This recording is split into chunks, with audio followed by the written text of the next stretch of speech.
ॐ तव कथामृतं तप्तजीवनं कविभिरीडितं कल्मषापहं श्रवणमङ्गलं श्रीमदाततं भुवि गृह्णन्ति ये भूरिदा जनाः।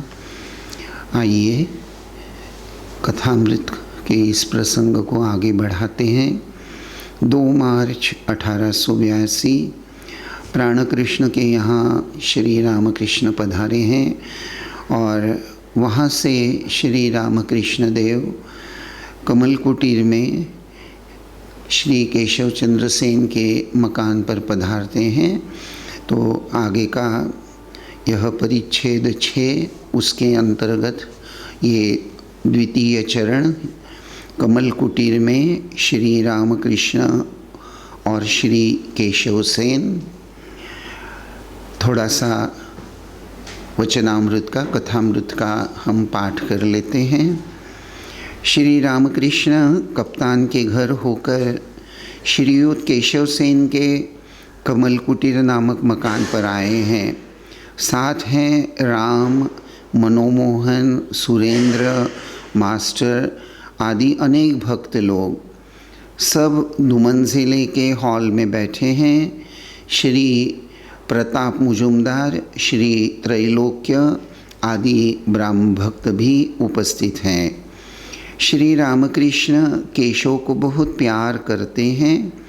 जिन दिनों बेलघर के बगीचे में से शिष्यों के साथ साधन भजन कर रहे थे, तब अर्थात 1875 ईस्वी सन के माघोत्सव के बाद कुछ दिनों के अंदर ही एक दिन श्री रामकृष्ण ने बगीचे में जाकर उनके साथ साक्षात्कार किया था। साथ था उनका भांजा हृदय राम। बेलघर के इस बगीचे में उन्होंने केशव से कहा था, तुम्हारी दुम झड़ गई है, अर्थात तुम सब कुछ छोड़कर संसार के बाहर भी रह सकते हो, फिर संसार में भी रह सकते हो। जिस प्रकार मेंढक के बच्चे की दुम झड़ जाने पर वह पानी में भी रह सकता है और फिर ज़मीन पर भी। इसके बाद दक्षिणेश्वर में, कमल कुटीर में, ब्राह्म समाज आदि स्थानों में अनेक बार श्री रामकृष्ण ने वार्तालाप के सिलसिले में उन्हें उपदेश दिया था। अनेक पंथों तथा अनेक धर्मों द्वारा ईश्वर प्राप्ति हो सकती है। बीच बीच में निर्जन में साधन भजन करके भक्ति लाभ करते हुए संसार में रहा जा सकता है। जनक आदि ब्रह्म ज्ञान प्राप्त करके संसार में रहे थे। व्याकुल होकर उन्हें पुकारना पड़ता है, तब वे दर्शन देते हैं। तुम लोग जो कुछ करते हो निराकार का साधन वह बहुत अच्छा है। ब्रह्म ज्ञान होने पर ठीक अनुभव करोगे कि ईश्वर सत्य है और सब अनित्य। ब्रह्म सत्य है, जगत मिथ्या है। हिंदू धर्म, सनातन हिंदू धर्म में साकार निराकार दोनों ही माने गए हैं। अनेक भावों से ईश्वर की पूजा होती है। शांत, दास्य, सख्य, वात्सल्य, मधुर। शहनाई बजाते समय एक आदमी केवल पों ही बजाता है, परंतु उसके बाजे में 7 छेद रहते हैं और दूसरा व्यक्ति जिसके बाजे में 7 छेद हैं वह अनेक राग रागिनियाँ बजाता है। तुम लोग साकार को नहीं मानते, इसमें कोई हानि नहीं। निराकार में निष्ठा रहने से भी हो सकता है, परंतु साकारवादियों के केवल प्रेम के आकर्षण को लेना है। माँ कहकर उन्हें पुकारने से भक्ति प्रेम और भी बढ़ जाएगा। कभी दास्य, कभी सख्य, कभी वात्सल्य, कभी मधुर भाव। कोई कामना नहीं, उन्हें प्यार करता हूँ, यह बहुत अच्छा भाव है। इसका नाम है अहैतुक भक्ति। रुपया, पैसा, मान, इज्जत कुछ भी नहीं चाहता हूँ। चाहता हूँ केवल तुम्हारे चरण कमलों में भक्ति। वेद पुराण तंत्र में एक ईश्वर की ही बात है और उनकी लीला की बात है। ज्ञान भक्ति दोनों ही है। संसार में दासी की तरह रहो। दासी सब काम करती हैं पर उसका मन रहता है अपने घर में। मालिक के बच्चों को पालती पोसती हैं, कहती हैं मेरा हरि मेरा राम, परंतु खूब जानती हैं लड़का उसका नहीं है। तुम लोग जो निर्जन में साधना करते हो यह बहुत अच्छा है, उनकी कृपा होगी। जनक राजा ने निर्जन में कितनी साधना की थी। साधना करने पर ही तो संसार में निर्लिप्त होना संभव है। तुम लोग भाषण देते हो सभी के उपकार के लिए, परंतु ईश्वर को प्राप्त करने के बाद तथा उनके दर्शन प्राप्त कर चुकने के बाद ही भाषण देने से उपकार होता है। उसका आदेश न पाकर दूसरों को शिक्षा देने से उपकार नहीं होता। ईश्वर को प्राप्त किए बिना उनका आदेश नहीं मिलता। ईश्वर प्राप्त होने का लक्षण है मनुष्य बालक की तरह, जड़ की तरह, उन्माद वाले की तरह, पिशाच की तरह हो जाता है, जैसे शुकदेव आदि। चैतन्य देव कभी बालक की तरह कभी उन्मत्त की तरह नृत्य करते थे, हंसते थे, रोते थे, नाचते थे, गाते थे। पूरी धाम में जब थे तब बहुधा जड़ समाधि में रहते थे। तो एक बड़ा ही सुंदर वर्णन यहाँ हमें प्राप्त हो रहा है।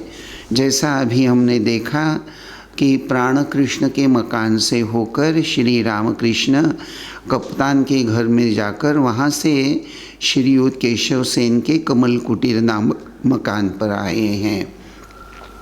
यहाँ ये जो थोड़ा सा डिटेल वर्णन, विस्तार से जो वर्णन महेंद्रनाथ गुप्त करते हैं उसका एक अर्थ है।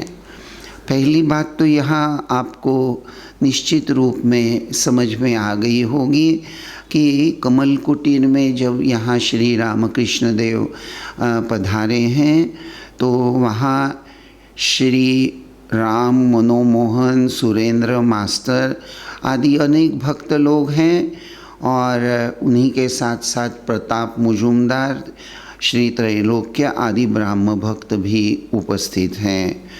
तो यहाँ यानी श्री रामकृष्ण देव के पास आने वाले ये जो राम, मनोमोहन, सुरेंद्र, वैसे ये लोग भी थोड़ा बहुत ब्राह्म समाज से या केशव चंद्र सेन के तत्वज्ञान से, फिलॉसफी से, विचारों से प्रभावित थे, लेकिन श्री रामकृष्ण देव के संपर्क में आने के बाद में वे संपूर्ण रूप से जैसे उनमें एक आंतरिक परिवर्तन नज़र आता है। राम, मनोमोहन, इनके जीवन में श्री रामकृष्ण देव के प्रति संपूर्ण शरणागति का और श्री रामकृष्ण साक्षात ईश्वर अवतार हैं यह भावना बड़ी दृढ़ता से बैठी हुई है और उसी के प्रभाव में है। तो दूसरी तरफ ये जो प्रताप मुजुमदार, त्रैलोक्य आदि की बात यहाँ बताई गई है, त्रैलोक्यनाथ सान्याल, ये सभी लोग ब्राह्म समाजी हैं। अर्थात ये लोग जैसा भी हम लोग यहाँ पढ़ते हैं कि श्री रामकृष्ण ये जो यहाँ बात करते हैं कि तुम लोग साकार को नहीं मानते, इसमें कोई हानि नहीं, निराकार में निष्ठा रहने से भी हो सकता है।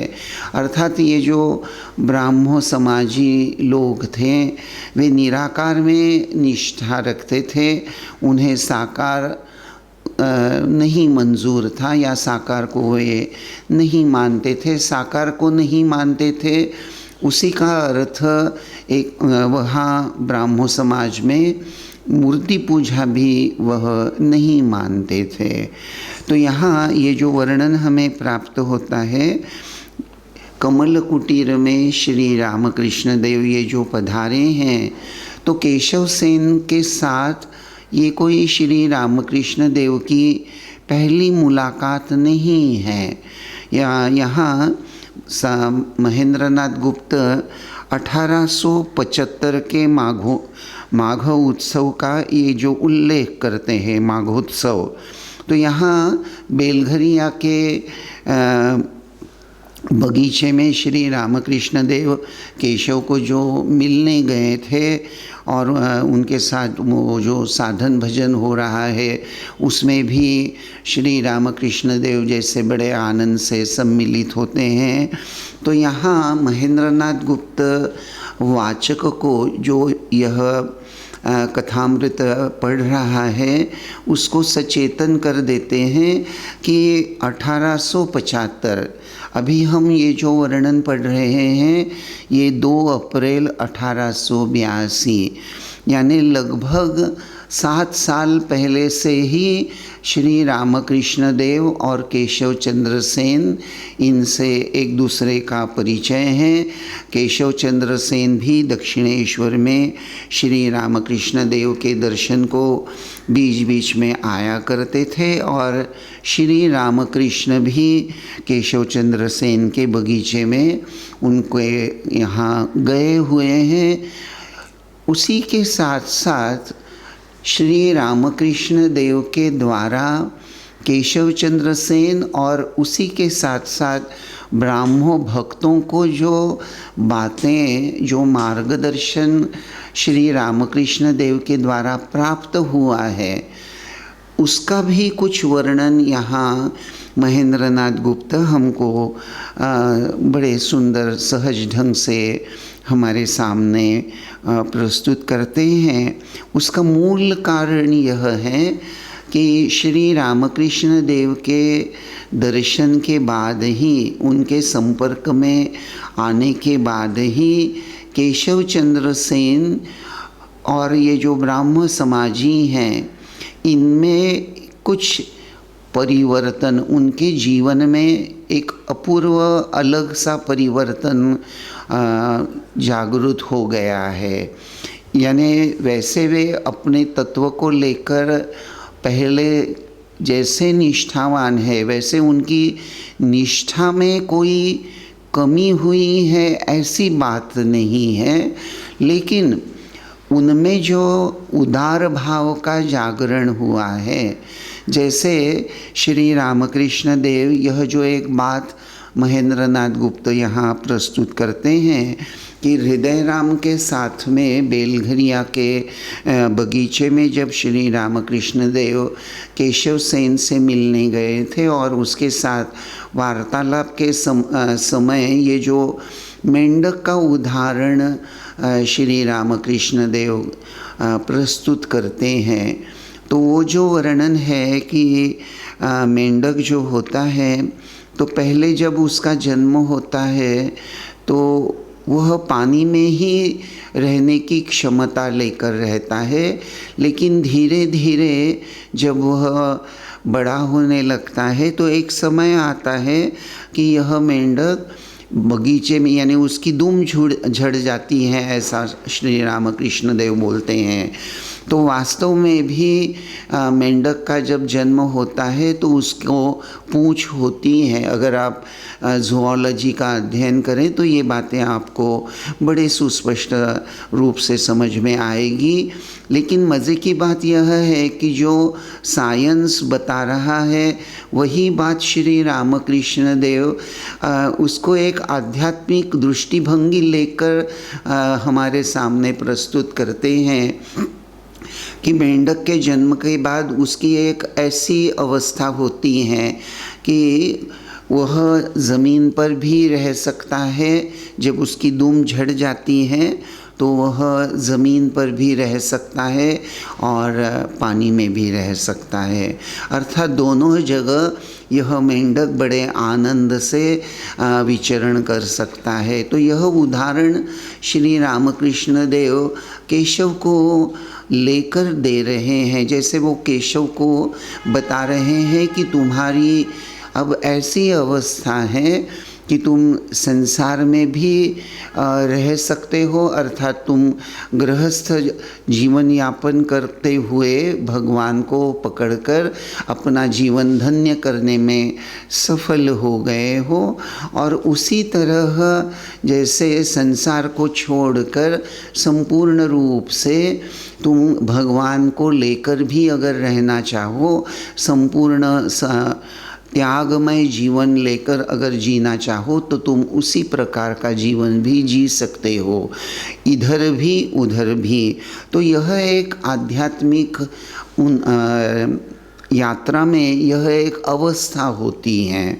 तो यहाँ श्री रामकृष्ण देव यह सब वार्तालाप के दौरान जैसे केशव चंद्र को समझाते हैं, वैसे श्री रामकृष्ण देव की यह बात केशव चंद्र सेन को देखकर जब ठाकुर बोलते हैं कि तुम्हारी दुम झड़ गई है, और ये जो मेंढक की बात उठाते हैं, तो पहले तो ब्राह्मण समाजी जो थे वहाँ सुनने वाले केशव चंद्र सेन को ठाकुर इस तरह से एक उपमा देकर जैसे उनको लगा कि श्री रामकृष्ण देव कुछ सार्कास्टिक बात कर रहे हैं, कुछ ठिठोली कर रहे हैं। लेकिन ब्राह्मण समाजी बाकी भक्त लोग तो समझ नहीं पाए, लेकिन केशव चंद्र सेन जो बहुत अच्छे साधक थे, उनको श्री रामकृष्ण देव के इस कथन का जो मर्मार्थ है वह बड़ा ही सहजता से समझ में आ गया, और वे मुस्कुराने लगे, और उन्होंने ब्राह्मण भक्तों को जो कुछ नाराज़ से हो रहे थे उनको रोक भी दिया था।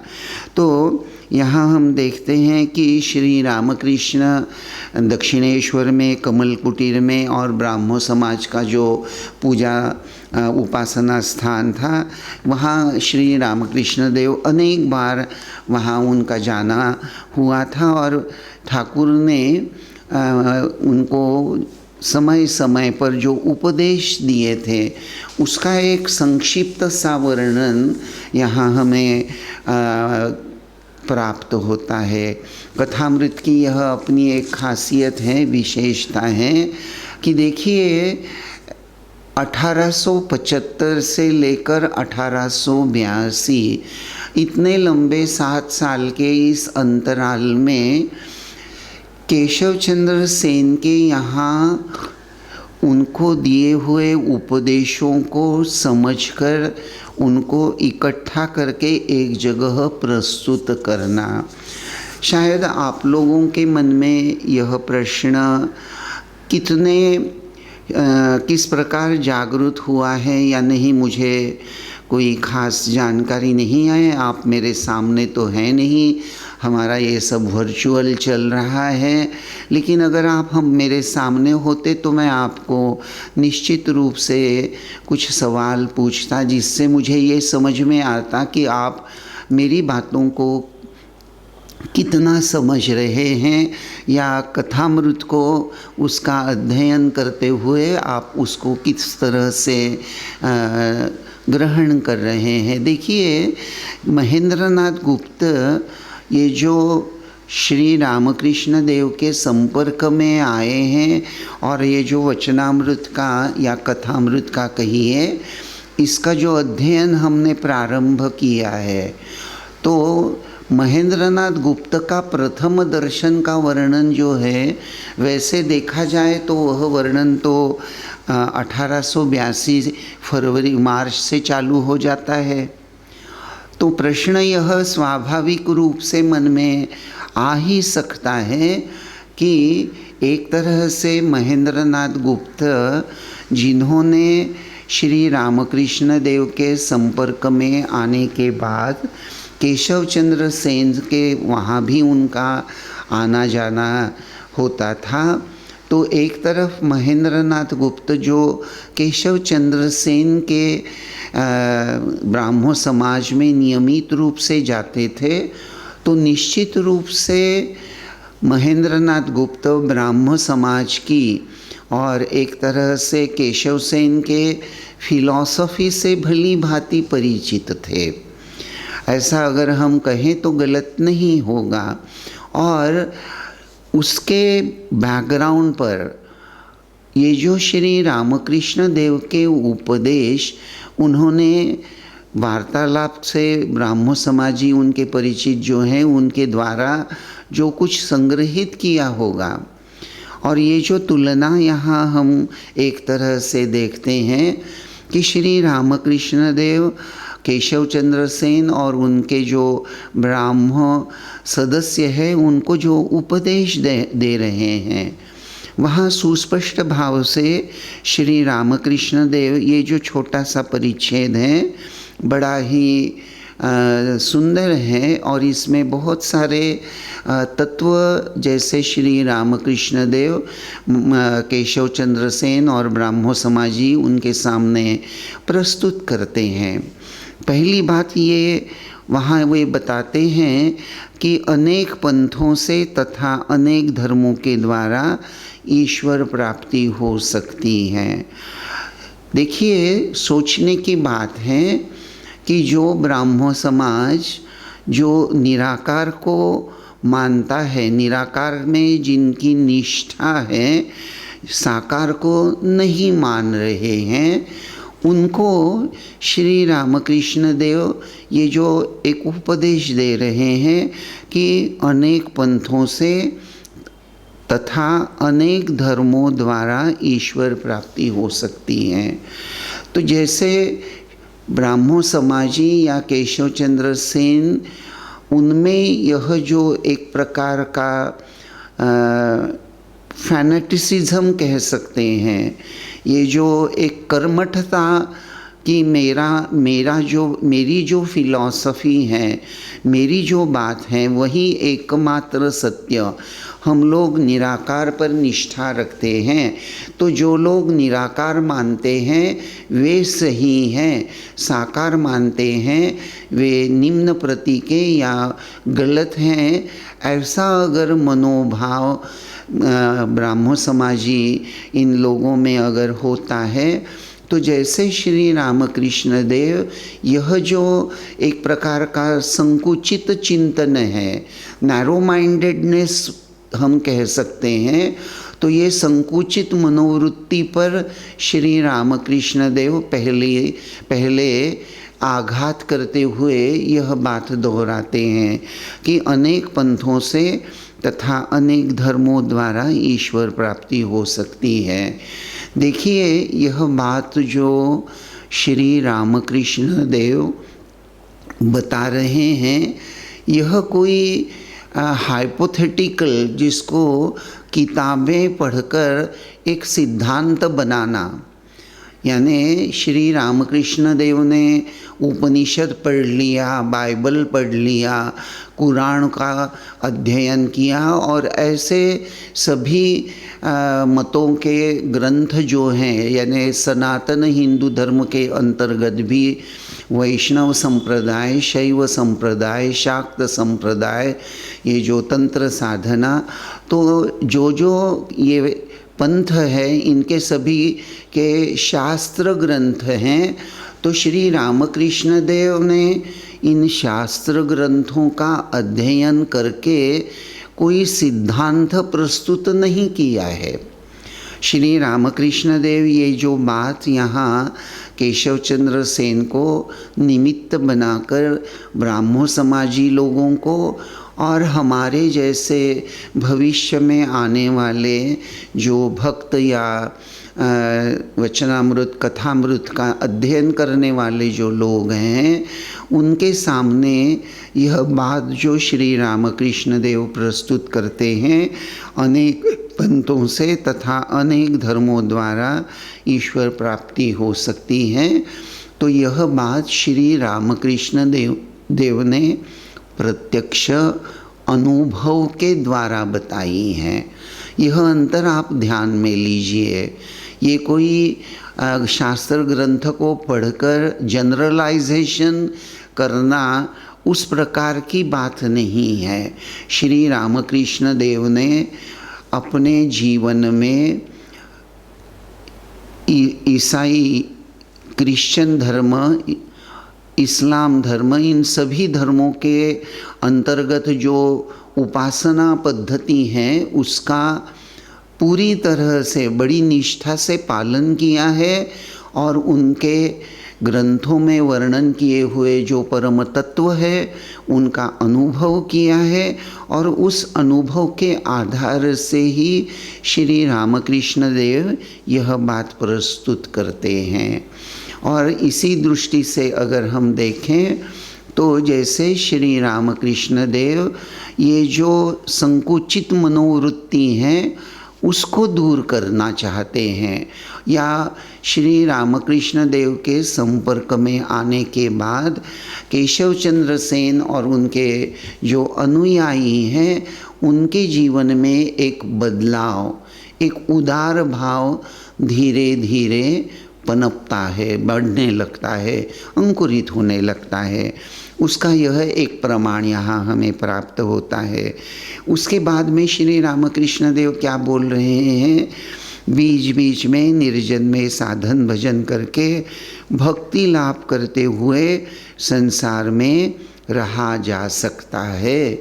तो ठीक ब्राह्मण समाज की अगर हम उपासना का वर्णन अगर हम अध्ययन करते हैं तो पता चलता है कि ये ब्राह्मण समाजी बीच बीच में निर्जन में जाकर साधन भजन किया करते थे।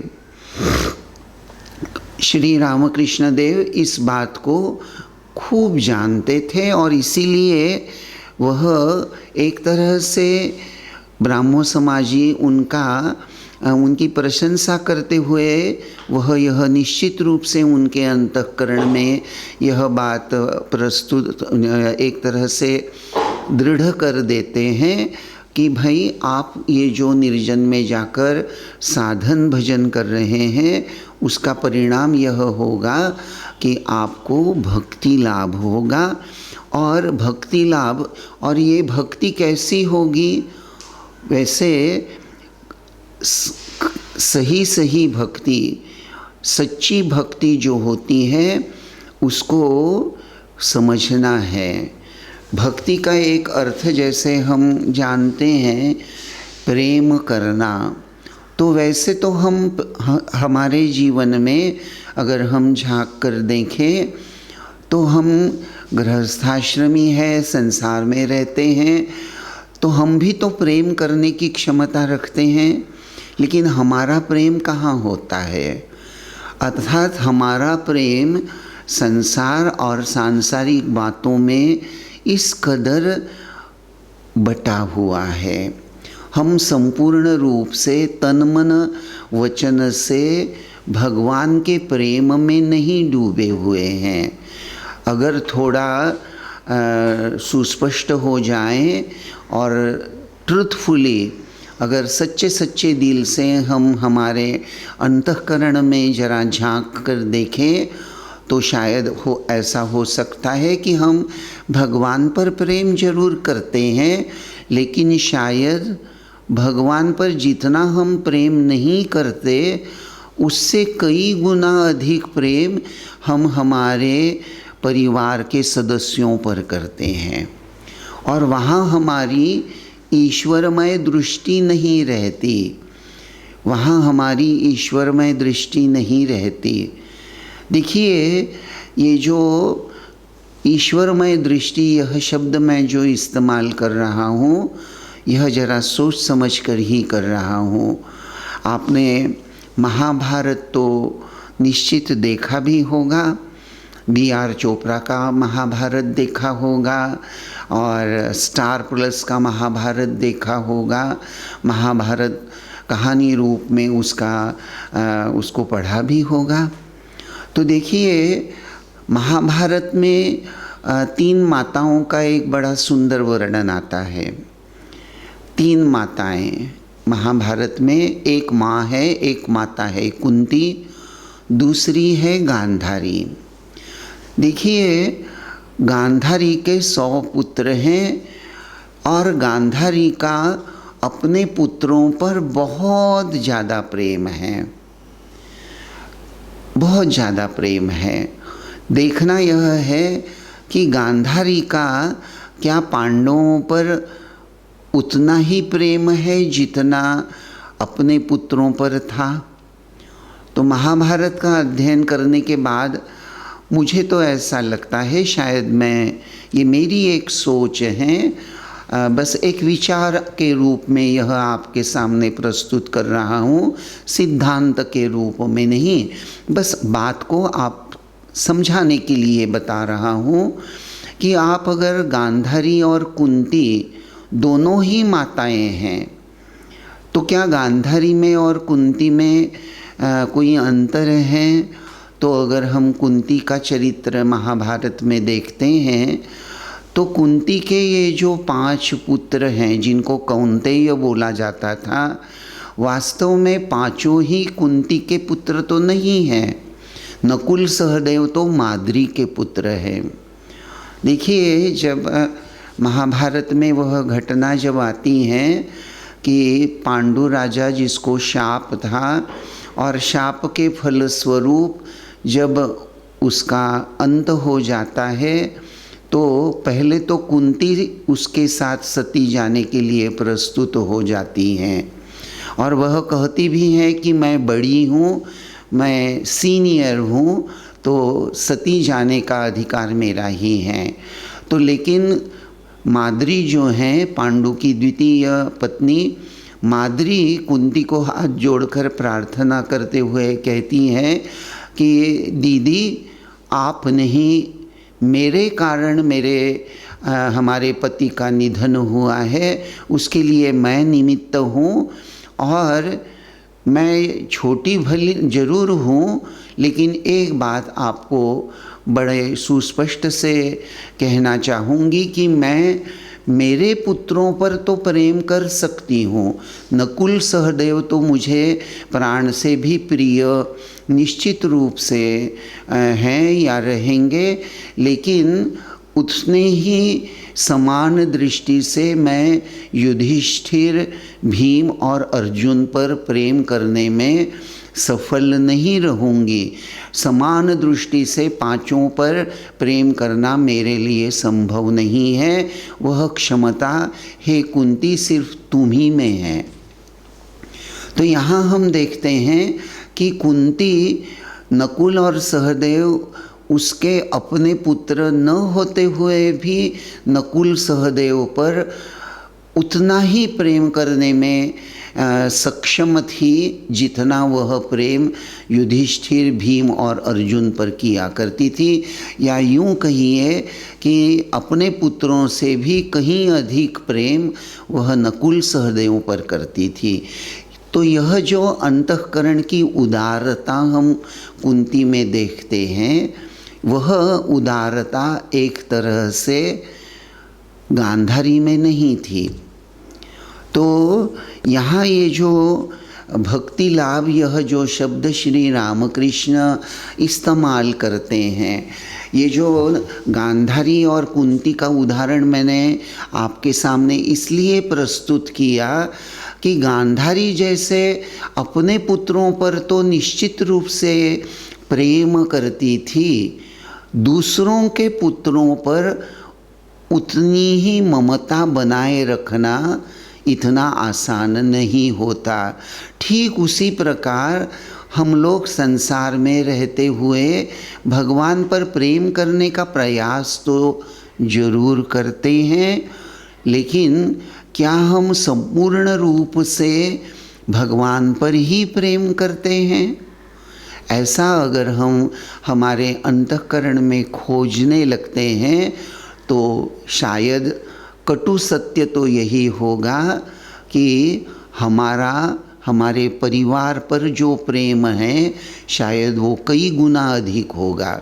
हाँ, भगवान पर हम प्रेम करते हैं, एक परंपरा है, घर के कुलाचार हैं, बचपन से भगवान के बारे में सुनते आए हैं और हम थोड़े से एक तरह से पाप भीरू हैं, थोड़े से घबरा कर चलने वाले हैं। तो इस प्रकार हम पाप पुण्य की भावना से ग्रस्त हैं। हमको यह अंतःकरण में बड़े बुजुर्गों ने ये जो बताया है कि अगर पाप करोगे तो नरक में जाना पड़ेगा और पुण्य करोगे तो स्वर्ग प्राप्ति होगी इत्यादि। तो यह सब सोचकर शायद हम ईश्वर पर प्रेम करते हैं।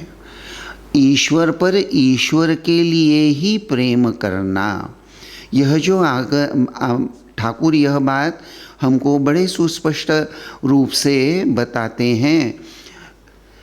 निमित्त तो ब्राह्मो समाजी हैं। यहाँ जो श्री रामकृष्ण देव कह रहे हैं ब्राह्मो समाजी को, केशव चंद्र सेन को, कि तुम लोग साकार को नहीं मानते, इसमें कोई हानि नहीं है। निराकार में निष्ठा रहने से भी हो सकता है, परंतु साकारवादियों के केवल प्रेम के आकर्षण को लेना, माँ कहकर उन्हें पुकारने से भक्ति प्रेम और भी बढ़ जाएगा।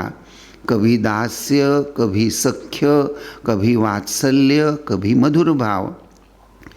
कोई कामना नहीं, उन्हें प्यार करता हूँ, यह बहुत अच्छा भाव है। कोई कामना नहीं है। देखिए, यही बात हमारे लिए खोज का एक धागा है। इस भाव को पकड़कर ही हमें आत्म परीक्षण करते हुए अपने आप को पहचानना है। हम भगवान पर प्रेम जरूर करते हैं, लेकिन क्या निस्वार्थ भाव से प्रेम करते हैं? कोई कामना नहीं, उन्हें प्यार करता हूँ, अर्थात मुझे, हे प्रभु, मुझे आपसे कुछ भी नहीं चाहिए। इस संसार में जिसे मैं मेरा मेरा कहता हूँ, वास्तव में मेरा कुछ भी नहीं है, सब कुछ आपका है। क्या हमारे अंतःकरण में यह भाव सुंदर रूप से, क्या हमारे अंतःकरण में हम धारण किए हुए हैं? यही श्री रामकृष्ण देव जैसे केशव चंद्र सेन का तो निमित्त हैं, लेकिन वास्तविक श्री रामकृष्ण देव हमारी ही आँखें खोलना चाह रहे हैं। हमारी आँखें खोलकर वास्तविकता को पहचानने का प्रयास करने के लिए श्री ठाकुर हमें प्रस्तुत कर रहे हैं। Shri Ramakrishna in its own way making us to work out and understand the working of our own mind. हमारा मन कैसा है, हमारा मन किस प्रकार से परिचालित हो रहा है, किस प्रकार से काम कर रहा है, हमारे मन में किस प्रकार के संस्कार बसे हुए हैं, यह खोजने के लिए श्री रामकृष्ण देव जैसे यह वाक्य प्रस्तुत करते हैं। श्री रामकृष्ण देव यह जो बात, यह जो प्रश्न, यह जो भावना हमारे सामने प्रस्तुत करते हैं, इसका नाम है अहैतुक भक्ति। रुपया, पैसा, मान, इज्जत कुछ भी नहीं चाहता हूँ, चाहता हूँ केवल तुम्हारे चरण कमल में भक्ति। वेद पुराण तंत्र में एक ईश्वर ही की बात है और उनकी लीला की बात, ज्ञान भक्ति दोनों ही है। तो यहाँ जैसे श्री रामकृष्ण देव हमारे लिए एक मार्ग प्रशस्त कर देते हैं कि हम दास्य भक्ति कर सकते हैं, सख्य भक्ति कर सकते हैं, वात्सल्य भाव से भगवान के साथ नाता जोड़ सकते हैं, मधुर भाव से भगवान के साथ नाता जोड़ सकते हैं। लेकिन भगवान से हमको क्या चाहना है?